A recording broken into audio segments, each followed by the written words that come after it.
Oh, this is where Sandy Claus lives. Come on, boys, come on. Go on and see.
Leslie, dear, I think I'll go into Singapore tonight.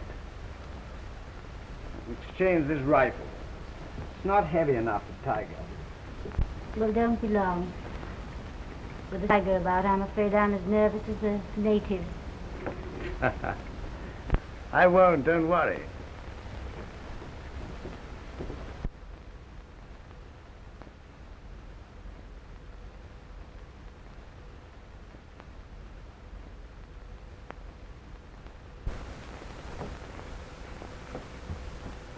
Robert, for heaven's sake, go if you're going. You know, Leslie, it makes me feel awkward and stupid to say some things. I'm not in the least clever. But because I don't say much, don't think I don't appreciate your being out here with me.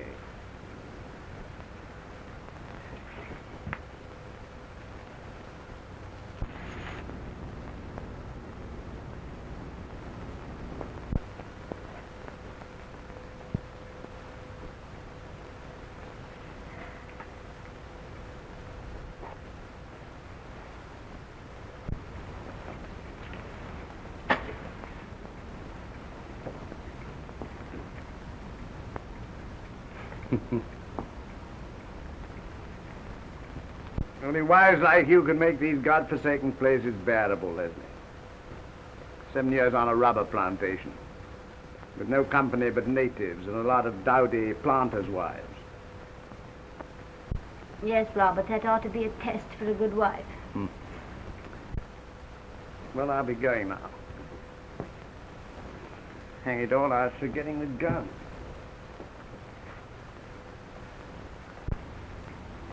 Goodbye. Goodbye, Robert.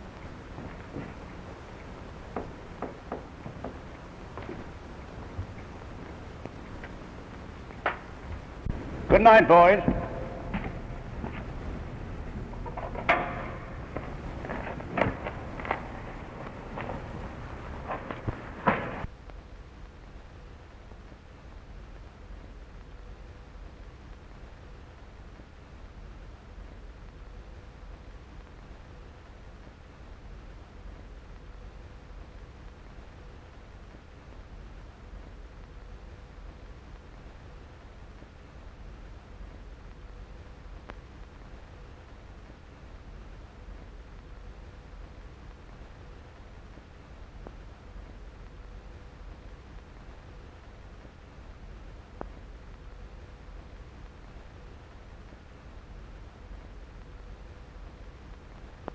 Yama.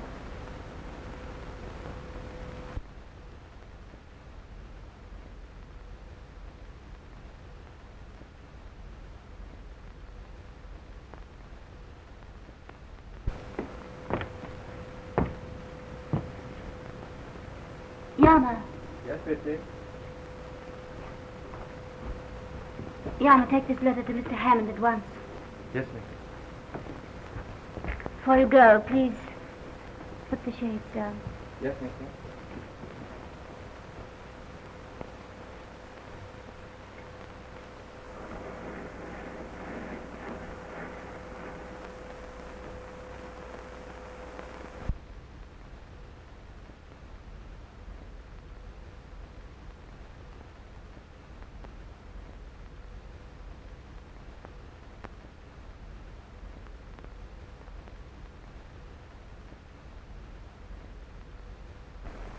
Yet each man kills the thing he loves.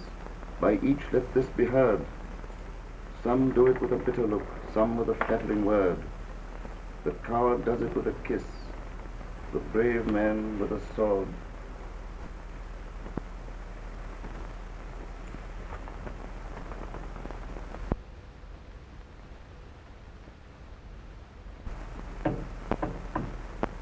What's that? Come in.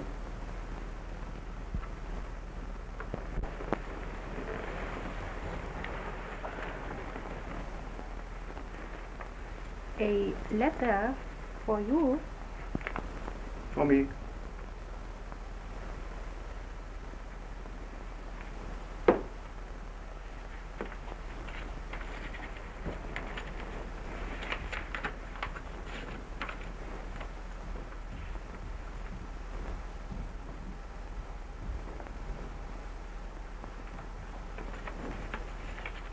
Something wrong?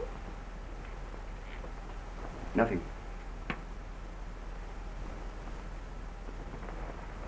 Is it that white woman? No.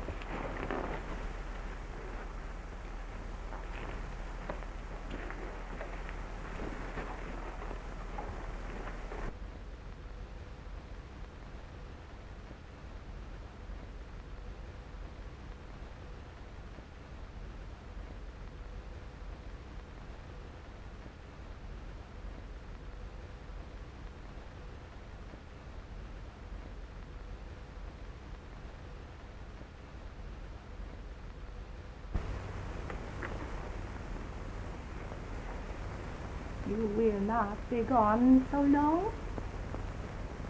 Only for about an hour. I shall be waiting.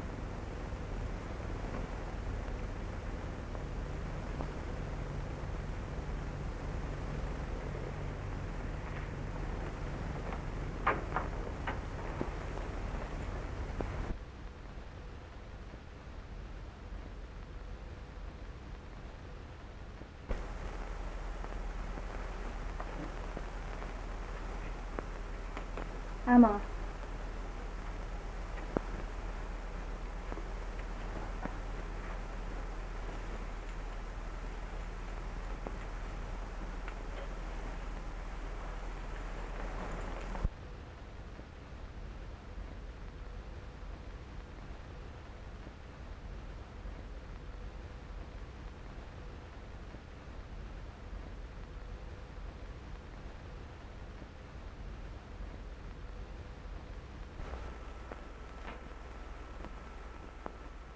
He lied to me.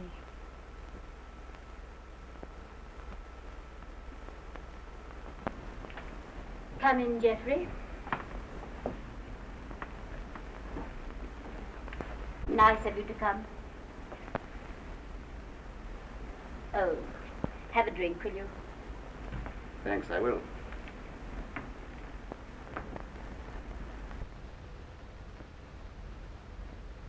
I say, is anything the matter? That note of yours was rather hectic. Geoffrey, I can't go on any longer. I'm at the end of my tether. Why, what's up? Oh, don't pretend. What's the use of that? Why have you left me all this time without a sign? I've had an awful lot to do. You haven't had so much to do that you couldn't find time to write me a line. There didn't seem to be any object in taking useless risks. Don't take me for a perfect idiot, please. I say, Leslie, darling, if you sent for me to make a scene, I'm going to take myself off. Geoffrey, don't you know how I love you? Well, darling, you've got a damn funny way of showing it. You drive me to desperation. Leslie, I wonder if you've noticed we hardly ever meet now without having a row. Is that my fault? I don't say that. I dare say it's mine. But when that happens to people who are on the sort of terms that we are, it looks very much as though things were wearing a bit thin. What do you mean by that? Well, when that happens, the common sense thing is to say, we've had a jolly good time, but all good things must come to an end. Jeffrey. I'm all for facing facts. Oh. Jeffrey, what is that Chinese woman doing in your house? My dear, what are you talking about? Don't take me for a perfect fool. Don't you think I know that you've been living with a Chinese woman for months? Nonsense. The common gossip of the kampong. My dear, if you're going to listen to the gossip I of want the to natives... know what you're doing with that Chinese woman in your house. I didn't know there was a China woman about. I have seen her. What's she like? Common and vulgar. You're not paying me a very pretty compliment. Jeffrey, will you swear to me that she is not your mistress? Certainly. On your honor? On my honor. That's a lie. All right, then, it's a lie. In that case, why don't you let me go? Because I love you. Because I love you, I tell you. Jeffrey, I love you. There's nobody ever going to love you like I love you. I can't go on without you. Without you, I'm just lost. I know at times that I've treated you so badly and hurt you and all of that, but it's only because I'm so unhappy. My dear, I don't want to make you unhappy, but it's no good beating about the bush. The thing is over and done with. You can't mean that, Jeffrey. You can't mean that. Leslie, dear, I'm terribly sorry, but the facts are there and you've got to face them.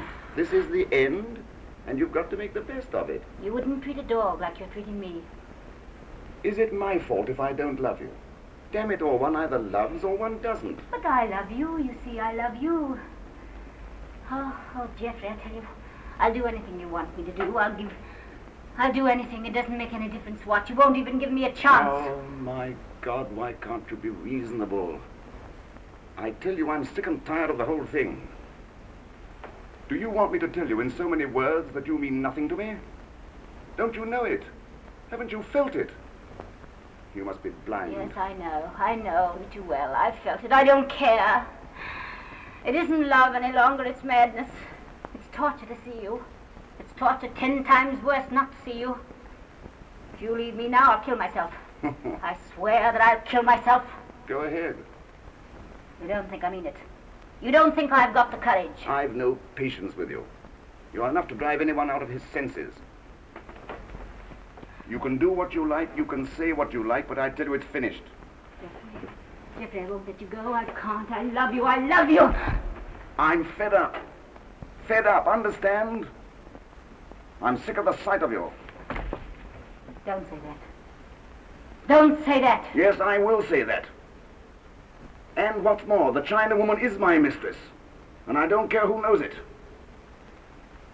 If you ask me to choose between you and her, I choose her. You wanted the truth. All right, then. Now you have it.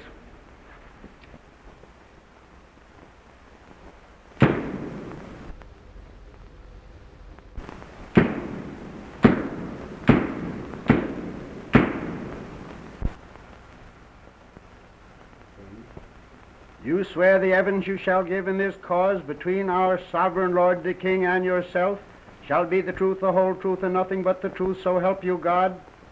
I do. What is your name? Mrs. Robert Crosby. Mrs. Robert Crosby, take the stand.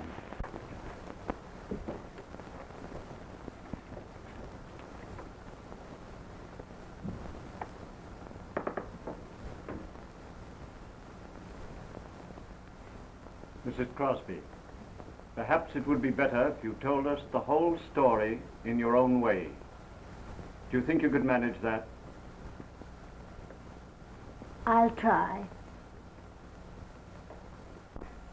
Well, on the evening of the tragedy, my husband was going to Singapore on business. I wasn't feeling very well, so I stayed at home. I don't mind being alone because planters' wives get used to that sort of thing. So I was sitting quietly working on my lace when I heard footsteps and someone came on the veranda. Yes. Go on, Mrs. Crosby. Well, at first I didn't know who it was. And then he said, "It's I, Jeff Hammond." So I said, "Oh, hello there, won't you come in?" Were you surprised to see him? I was rather, because he hadn't been up to the house for ages, so I told him that Robert had gone to Singapore on business. What did he say to that? He said, "I am sorry, because I was feeling very lonely this evening, and I thought perhaps I'd come along and just see how you folks were getting on." So he helped himself to a whiskey and soda and lit his pipe.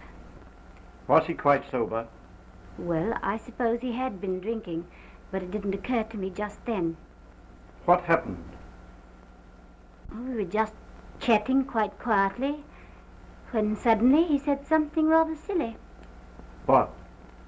I don't know if it's really worth while repeating, but he paid me a little compliment.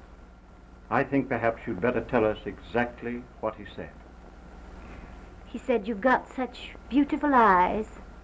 Why spoil them and strain them like that?" See, he was referring to the lace I was making. Had he ever paid compliments to you before? No, never. You see, I was a little taken aback, but I thought it best to take it lightly, and I said, "Well, I don't make any pretensions to being a raving beauty, you know." "But you are," he said. See, it's rather silly to have to say things like that, and Never mind. Please let us have his exact words. well, he said, "You are beautiful, thank God." And what happened then? Well, he just stood and looked me straight in the face and said, "Don't you know that I'm awfully in love with you?" "I don't," I said. It meant so little to me that I really had no difficulty in keeping quite cool. So I said, "I don't think it for a minute. And even if it were true, I don't want you to say it to me." I see. Go on. Well, then he fixed himself another whiskey and soda, and I began to wonder if he hadn't been drinking. So I said to him, "Look here, I think you better not take any more of that." And I was quite friendly about it, but he emptied his glass and put it down and said, "Do you think I'm talking to you like this because I am drunk?" And he asked me that in a very sort of abrupt way. And I said, "Well, that's the most obvious explanation, isn't it?" I really can't go on. I think it's so stupid telling you things like this. Never mind. Please let us have his exact words. He said, "I've loved you ever since I first knew you. I've held my tongue as long as I could, but now it's got to come out. I love you, I love you, I love you." He repeated it just like that, and his eyes were all funny. And he said, "And I won't go home now." So I lost my temper and I cried at him, "You poor fool, you don't you know that I've never loved anyone but Robert? And even if I didn't love Robert, that you are the last person in the world that I should care for?" So he said, "What do I care? Robert is away." Well, that was the last straw. I was simply beside myself. I thought him just a filthy swine to talk to me like that because Robert was away, so I said, "If you don't leave this very minute, I'm going to call the boys and have you thrown out." And with that, he just said, "The boys are out of earshot." And he took hold of me and turned me around, and I screamed, "Let me go." But he said, "Not much, not much. I've got you now." So then I cried out as loud as I could, "Boy, boy." But he held his hand over my mouth.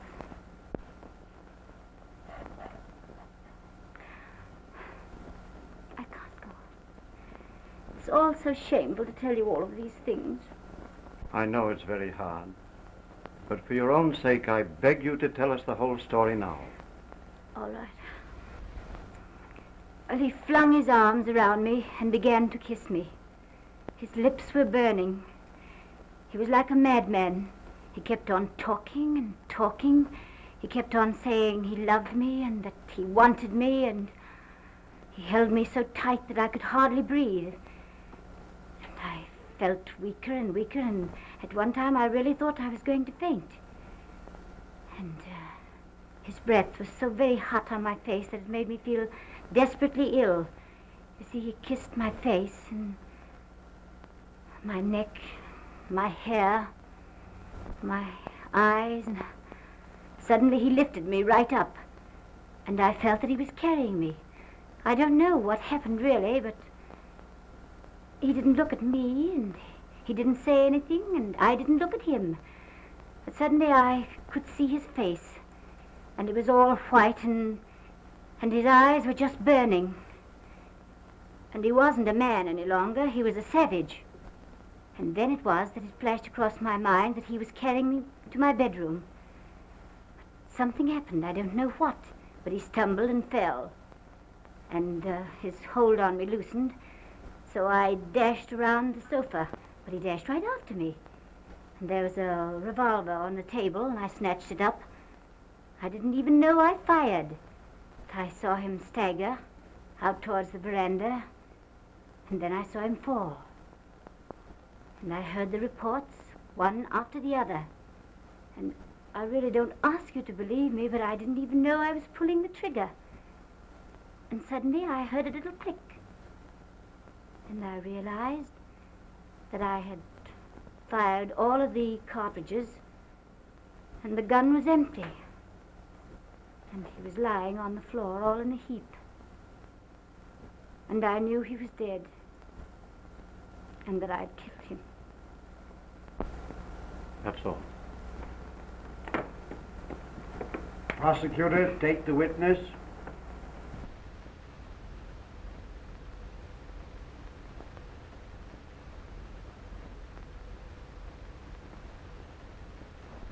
Mrs. Crosby, is it not true that Mr. Hammond at one time was a frequent visitor in your home? Yes. And hadn't those visits kept up until the night of the murder?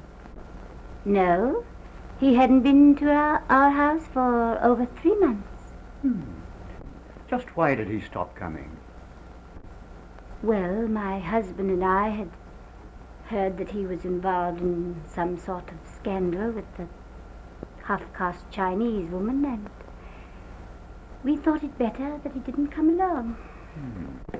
Did you ever see this woman? Yes, I saw her walking in the village. Was she attractive? No, I shouldn't say so. She was rather common and vulgar. All painted up with a lot of bracelets and bangles. You never met this woman or spoke to her? Of course not. The Crown rests.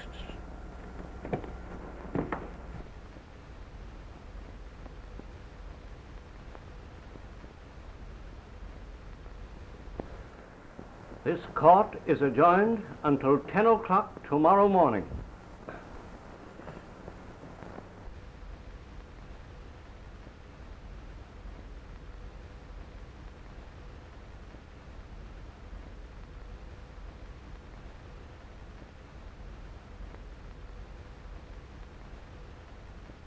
Your wife's a fine woman, Crosby. It's a shame she has to be dragged through all this muck for a rotter like Hammond. Thanks, old man. Well on? Is that all for this, sir? Yes, thank you, on. I'll see you later at the office.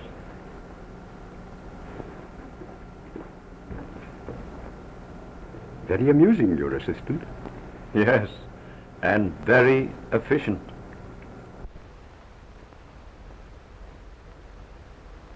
先生，你見諒下我啦。有乜事啊？呢個係我女人嚟嘅，佢因為上邊岸呢就好多事幹噶啦，牽佢有風神，咁樣咧佢有好多事幹嘅，因為咁樣以前呢咁樣嘅，佢食。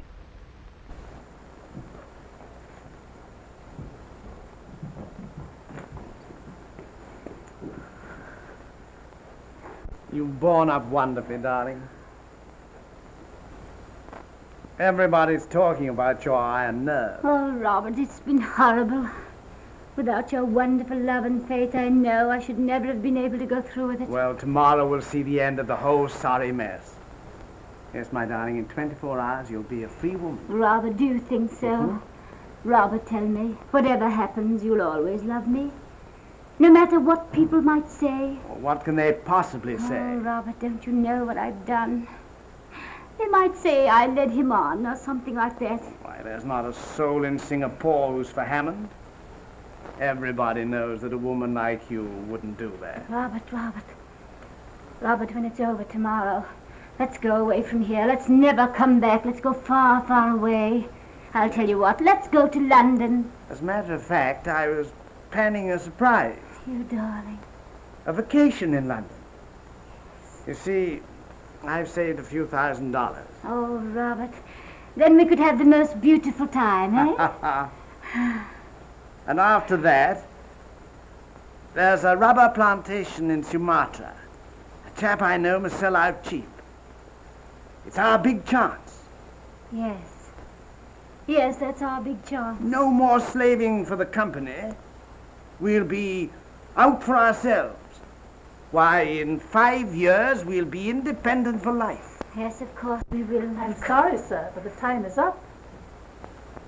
Tomorrow? Tomorrow.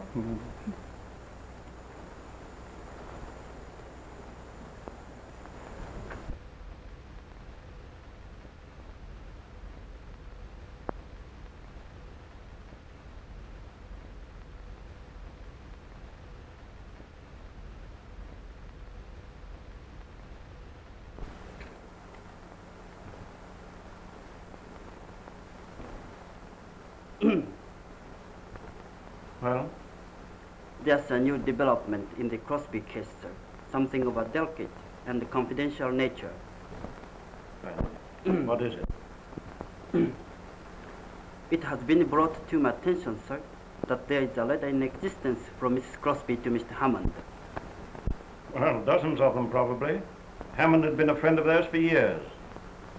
But this letter, sir, was written the night of Mr. Hammond's death. It is quite unusual in tone. Where is this letter?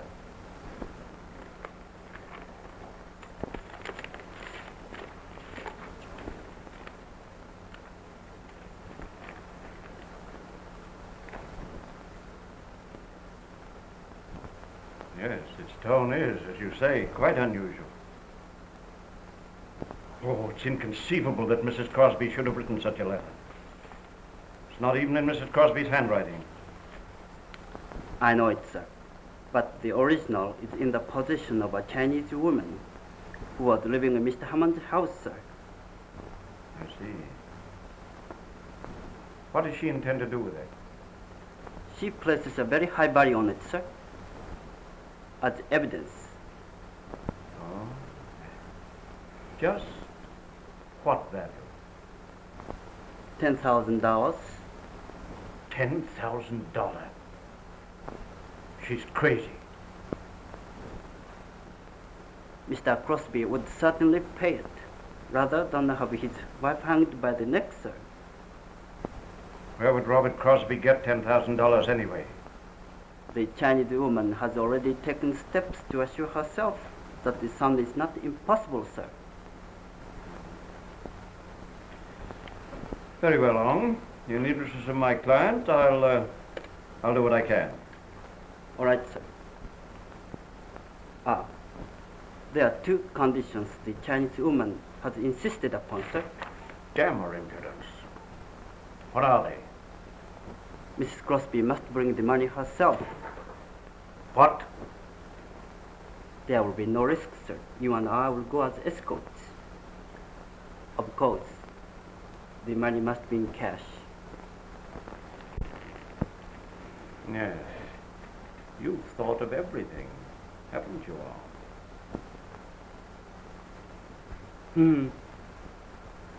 Well, I have been educated in the schools of the white man.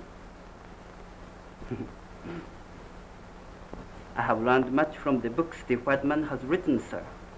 And how about the books The Chinese have written? Only one, sir. Confucius.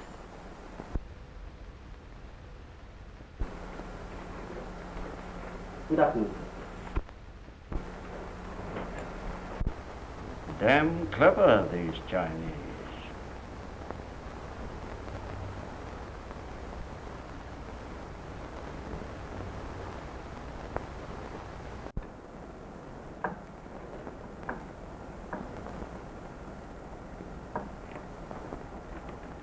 You know, Robert's just like a child about the whole thing.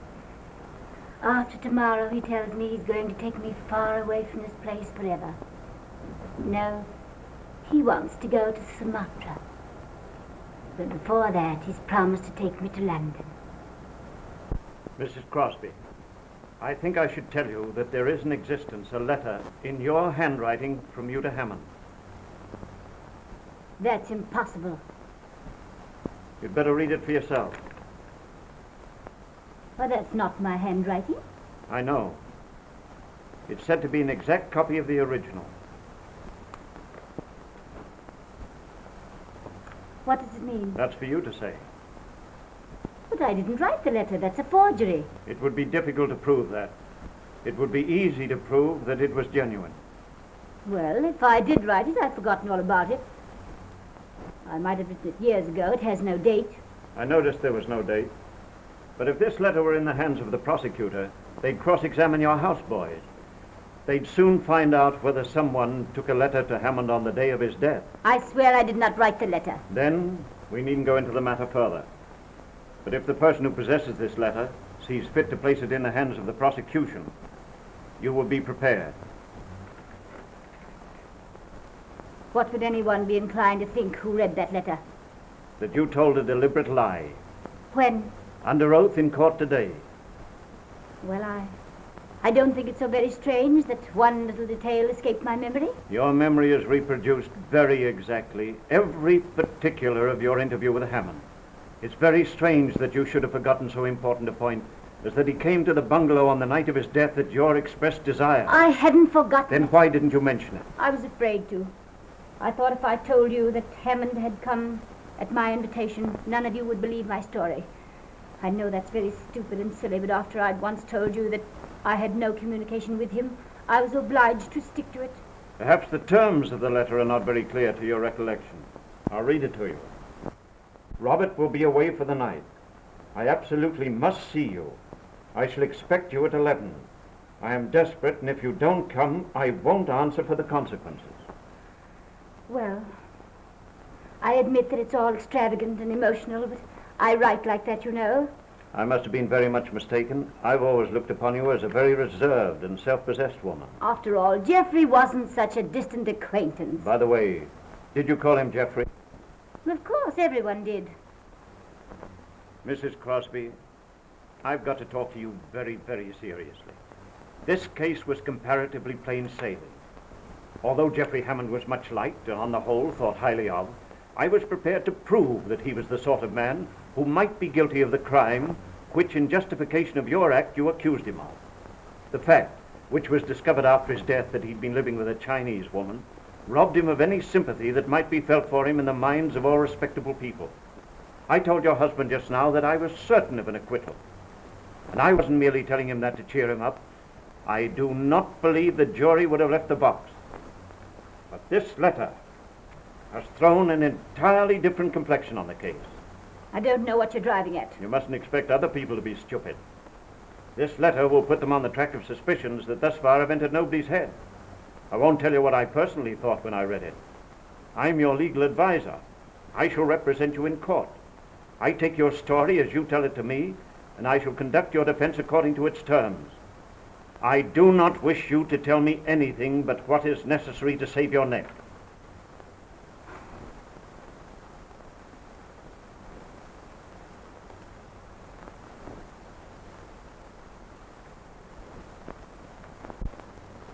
I've made such a mess of things, haven't I? I'm sorry. Who has the real letter? The Chinese woman who was living in Hammond's house. Do you think that she will sell it?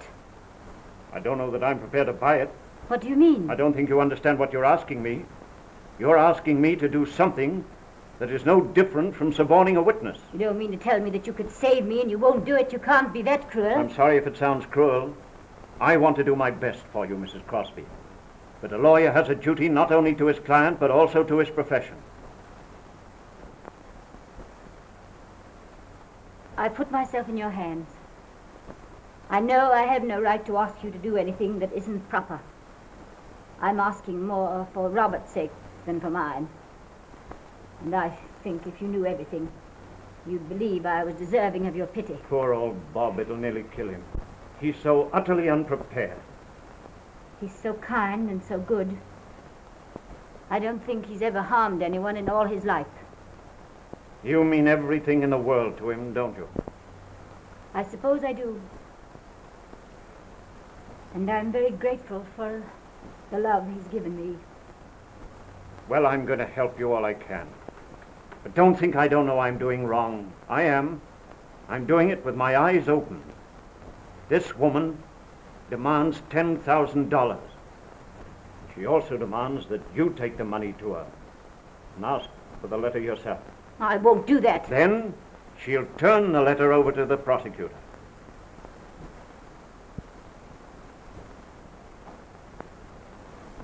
Can it be arranged that I go? The prosecutor joined me in placing before the judge a request that you be allowed to spend the night in my house under police custody. I'm sure the judge will grant it. We can go from there. As Robert's gone back to the plantation, I'll advance the money myself tonight. It won't be necessary to show Robert the letter, will it? Don't you want him to see it? No. Well, I'll do everything in my power to prevent him from seeing it until after the trial. He'll be an important witness. I think it very necessary that he be as firmly convinced of your innocence as he is now. And afterwards? Afterwards, I'll still do my best for you. Not for me, for Robert. If he loses his faith in me, he loses everything. It's strange that a man can live with a woman for 10 years and not know the first thing about her. It's rather frightening. I'll call for you here later.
Has the white woman arrived? No.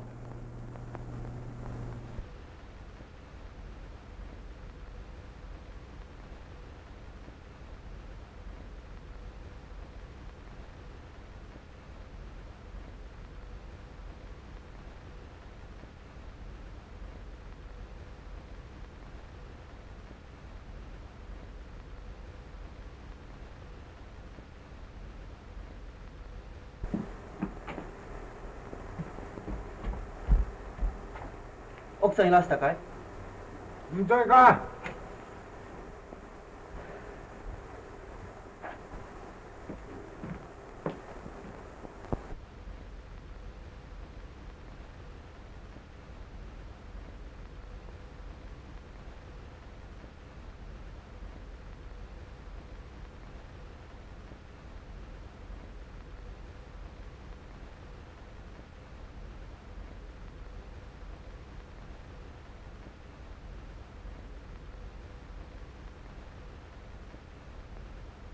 ？I'll wait for you here.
Let's have a snake fight.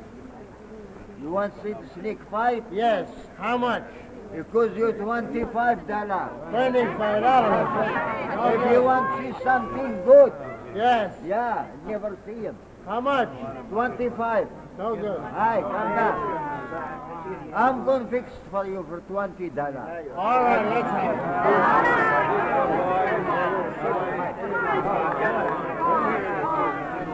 Come on, let's have it.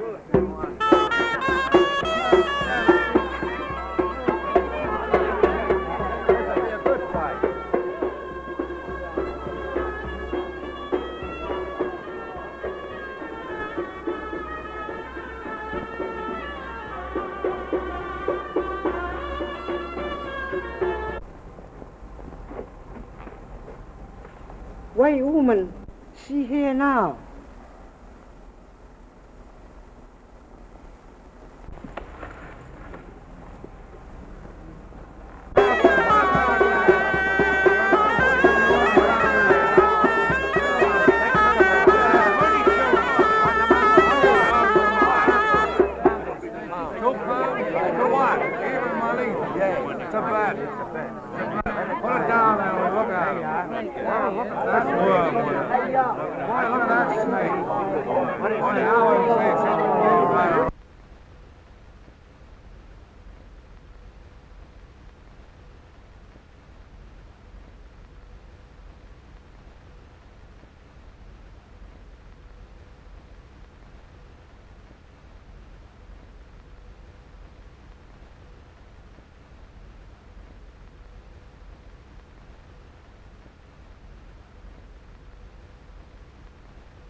Dâu có thằng mình phải ngồi sớm kìm này.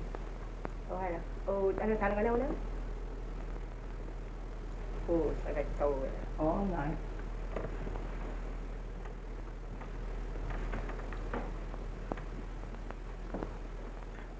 One moment, please. You wish to speak to Letty? Yes, I do. So. Well, you know who I am. Oh, yes, yes. You know why I'm here. I expected you. Right. But there is no hurry. Sit down. Make yourself at home. Don't be impertinent.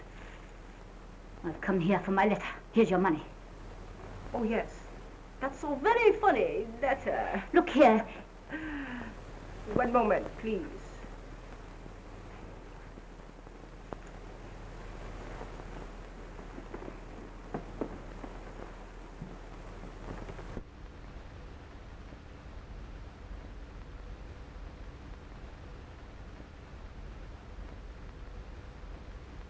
고등도 또 있지 뭐. 로왔다네, 아이고, 내 다가.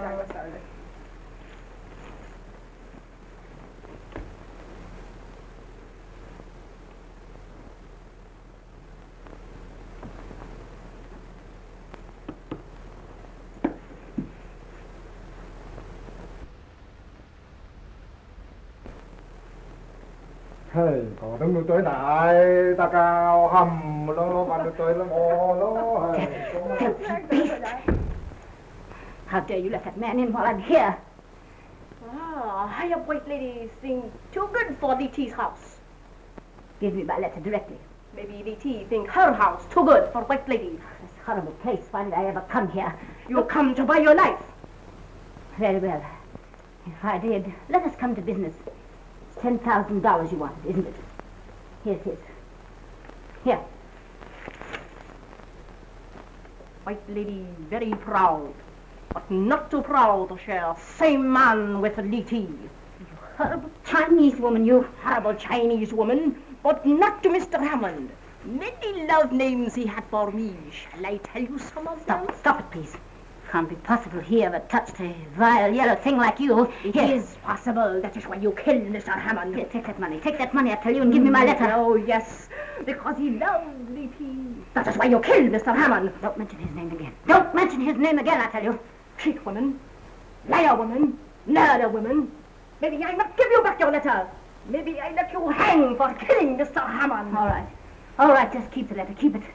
I'd rather hang, I think, than hear you mention his name again. Let me out of here. Let me out, I tell you. But your husband.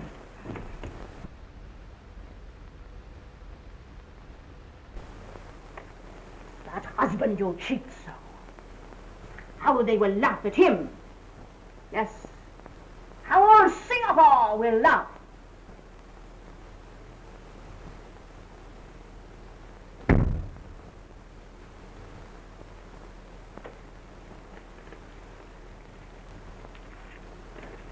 Here.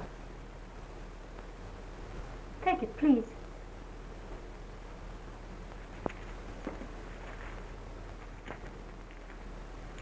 There. Give me the letter.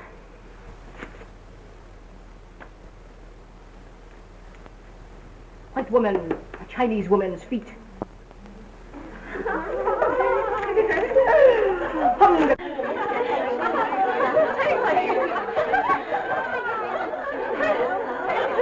Nigga si loco,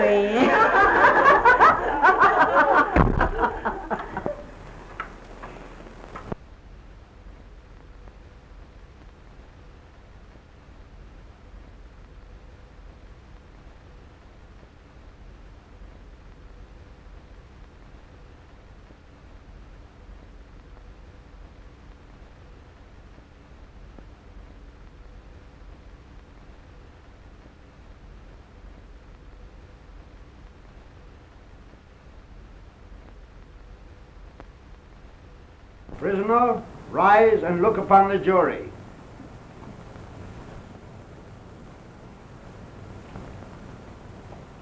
Jurors, rise and look down on the prisoner.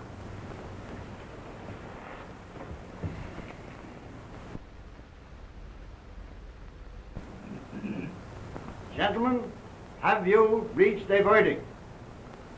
We have. What is that verdict? Not guilty. Order! Order in the court. That's it, darling.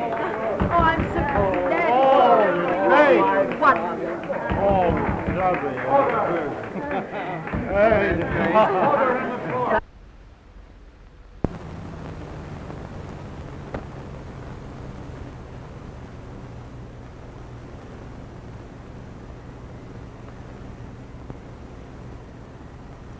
I say, Howard, I was never so happy in all my life. Now for the fly in the ointment. What's all this going to cost me? For my personal services, nothing. Oh. But there have been certain out-of-pocket expenses I'm afraid will be a little stiff.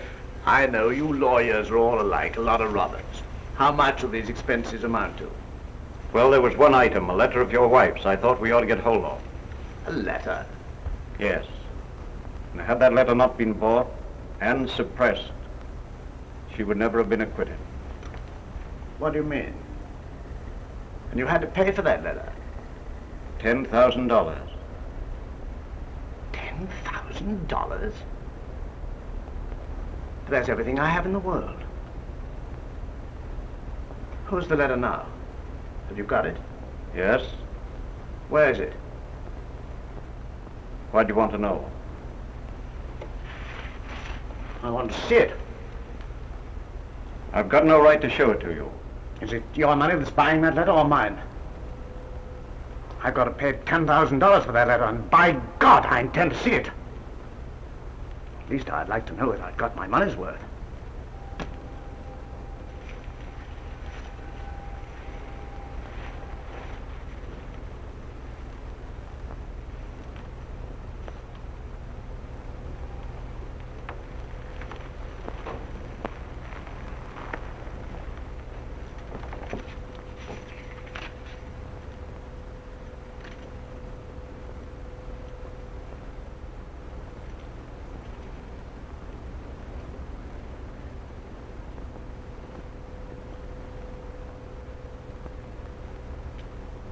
You know, darling, I have a kind of feeling that you're going to be even happier than ever. Now come along.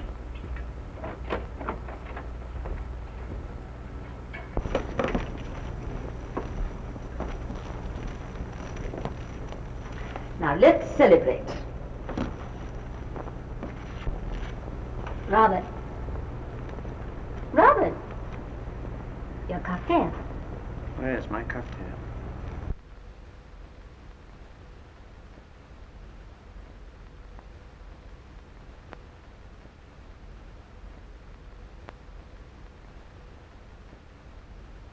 Now we must have a toast before we go. Robert. Huh? One from you. To your wife. Oh, yes. To my wife. Welcome home.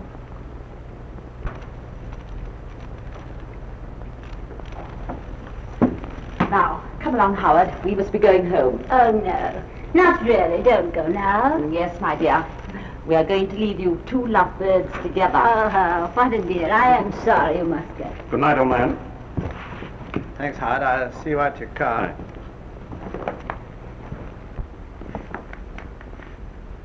Good night.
Well, Robert, you've read the letter. Yes. And I want to know exactly what it means. Robert, it doesn't mean anything. Let's tear it up. I want the truth. I know, but it doesn't mean anything. I swear to you, I've been so punished. Oh, what does anything matter anyway? We've got our whole lives before us. Let's forget all about it. And let us start over again. Exactly. What does it mean? Don't ask me. I want to know. Don't ask me any more, please. I want to know whether you've been my wife or just a common Don't horse. say that. I want the truth. You want the truth. Very well, you shall have it. Jeffrey Hammond was my lover. Go on. He was my lover for years. We were constantly together until about a year ago when he began to change. And then I couldn't believe it. He was still everything in the world to me. God. He was my whole life until I heard about that Chinese woman. And then I couldn't believe that. I couldn't believe that he didn't still love me.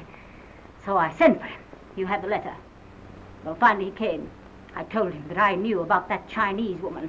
He denied it. I knew he was telling a lie. Finally, I made him admit that it was the truth. And then he said to me that if he had to choose between me and that Chinese woman, he'd choose her. Oh, God, I don't know what happened after that. I went absolutely mad. I seized that revolver and I fired at him, and I fired and I fired and I fired until the gun was empty. And I gave you my name. Worked and slaved for you. I know. I know. I know I've been vile, but I've no excuse to offer. And don't forget this. You brought me out to this filthy place, this God-forsaken place, and you kept me here for 7 years to live among a lot of dirty natives and dowdy planters' wives. My youth going, eating my heart out with loneliness, trying to make a go of it. And I did try. I did try for your sake. And what did I get from you? Nothing, nothing. Your whole life was just wrapped up in rubber. Rubber? That was my business. Your business. Working to make money, to give you the things you wanted. What I wanted. What I wanted. I'm flesh and blood. What I wanted was love, affection, happiness. But you took everything for granted. Once you got me out here to this God-forsaken place, all you thought about was rubber. All that was on your mind was rubber. All day long I was alone. All night I had to listen to you talk of rubber. Rubber, rubber, rubber! Is it any wonder that when a man came along and talked to me of love and romance and music, that I fell into his arms? Well, I did. And it's done now. So what are you going to do about it? Nothing. Nothing. Just that. What do you mean by that? Nothing. You don't mean to say that now that I've told you the truth that you expect to go on living with me out here? Yes. Why don't you send me away? Send you away? You're not going anywhere. There's no money to send you away. You're going to stay here. Right here in this house. With your memories. So I'm to be punished. I'm to be punished, am I? I'm to live here in this house with my memories. Very well. All right, if you with your smug respectability are going to punish me, and that is to be my punishment, that I'm to remain here in this house with my memories. All right, I'll give you something to remember. I, with all my heart and soul, still love the man I killed. Ha ha! Take that, will you? With all my heart and all my soul, I still love the man I killed.